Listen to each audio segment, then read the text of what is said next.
Not present. Shri P. Chidambaram. Shri P. Chidambaram. Not present.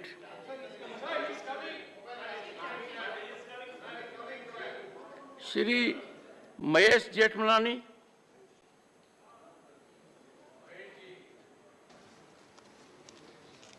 Honorable Chairman, I rise to support this very, very important bill.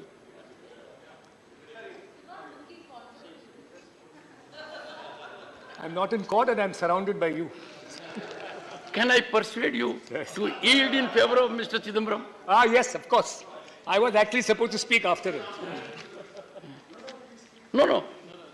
Call has been taken by the chair. Shri P. Chidambaram. I'm just looking for the time. 9 minutes. Sir. There is a request from your party. 15 minutes. All right. Sir, my good friend Dr. Abhishek Singhvi has marshaled the legal arguments and placed the facts before this House. An appeal to them, appeal to the House and appeal to the Treasury benches not to proceed with this bill because this bill is unconstitutional. Now, I can understand the full-throated support given by the BJP, but what I do not understand is the half-hearted support extended by two of my learned friends representing the BJD and the YRCP. They know that this is unconstitutional.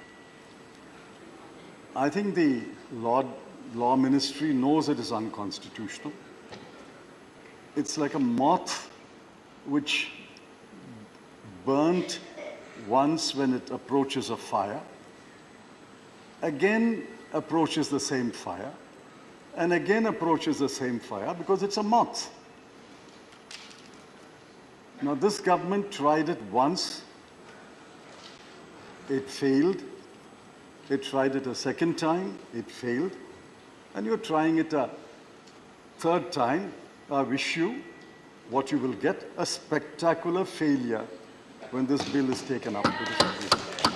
Be that as it may. I'm not getting into the legal arguments because we are not a court of law, nor, I'm sure, anyone in the chair wants to be a judge. We are the Council of States. We are duty-bound to protect the rights of states, rights of union territory. We are not representing an individual parliamentary constituency. I'm representing a state. Each one of my learned friends is representing a state. And collectively, we should represent all the states of India. What are we? Are we a union of states? Or are we going to become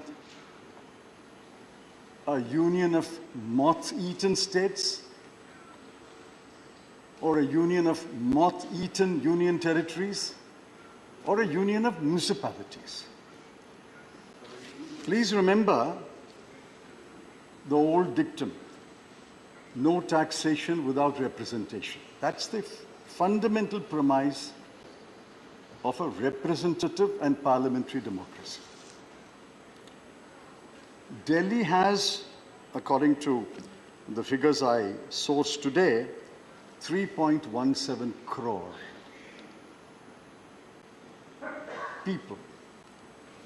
Now, the 3.17 crore elect a government.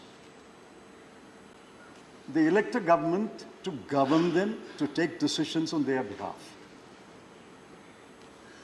The underlying premise is we are a representative and parliamentary democracy. You may ask me, Where are those words in the Constitution? Those words are in the Constitution. The magic words are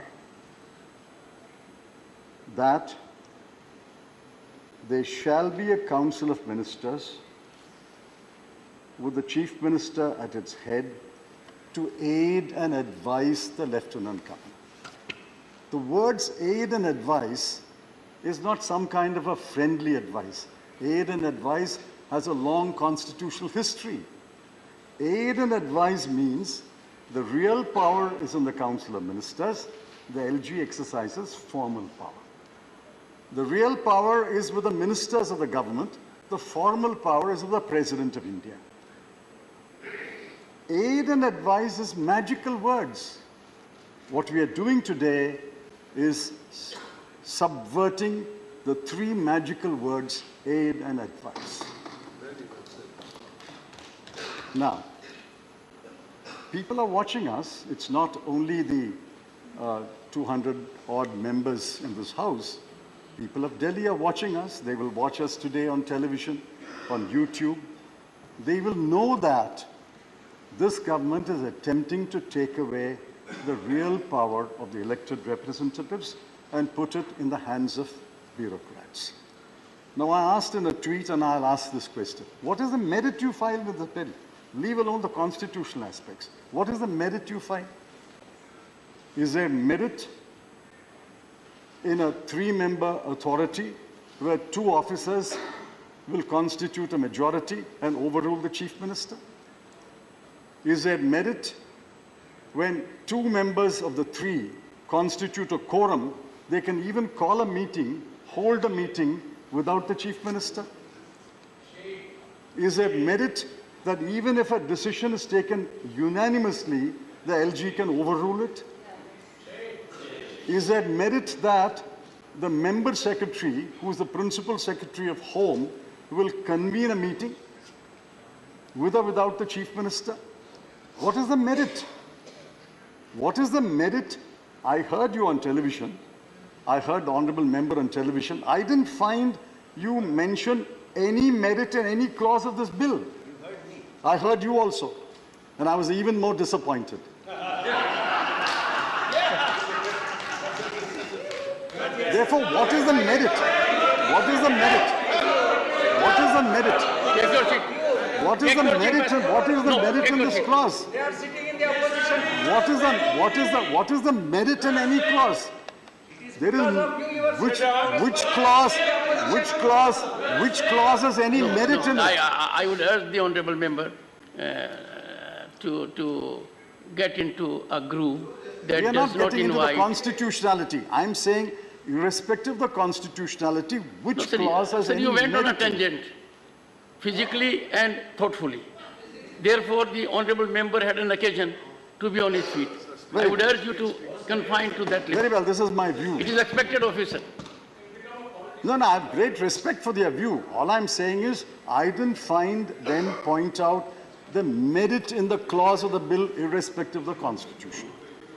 So we have a bill today, which the government thinks is the model for Delhi. They had invented a model for Jammu and Kashmir, and that is in court today. Please remember, we always talk about breakdown of the Constitution of India, breakdown of constitutional governance. Article 355, 356 speaks about breakdown of the constitutional machinery. What are we doing today? We are breaking the constitutional machinery. By passing this bill, by passing this bill, by passing this bill, we are breaking the constitutional machinery as envisaged. We broke it on 5th of August 2019 in Kashmir, divided a state into 2 union territories, and sending a chill in the spines of every state that any state can be broken into union territories. What are we doing today? We are breaking the constitutional machinery. Sir, Honourable member, let me end by saying, My- while I while I Nobody endorse, disturbed him. while I endorse whatever my good friend Dr. Singhvi said about the constitutionality, and there is another forum which will argue, please remember, you have no constitutional authority to pass this bill, be that as it may. You have not even a moral authority to pass this bill. The treasury benches, when did they last win an election in Delhi? 15 years, Mrs. Sheila Dikshit was chief minister. I think there were 2 or 3 lieutenant governors. Please 1 minute. conclude. 2 or 3 lieutenant governors, and I was home minister for a while. Never once did the present present arrangement come in the way of Mrs. Sheila Dikshit functioning as perhaps one of the best chief ministers of this country. Shri Mahesh Jethmalani. Just one minute. I asked you before I started, you said 10 minutes, therefore I'm speaking. It's not 10 minutes yet. Sir, 9 minutes. It's 9 minutes. It's 9 minutes. Sir, it's not You 10 said minutes if as I... yet. Sir, my Now, problem is when did the that BJP everyone needs support of Jairam. when did the BJP last win an election? They won an election before 1998. 1998 to 15 years, Congress government was there. And after 2013, it's the AAP government. You won an election 25 years ago. What moral rights have you to speak for the people of Delhi and say this is what the people of Delhi want? This is not what the people of Delhi want. This bill must Shri be Mahesh rejected. Jethmalani.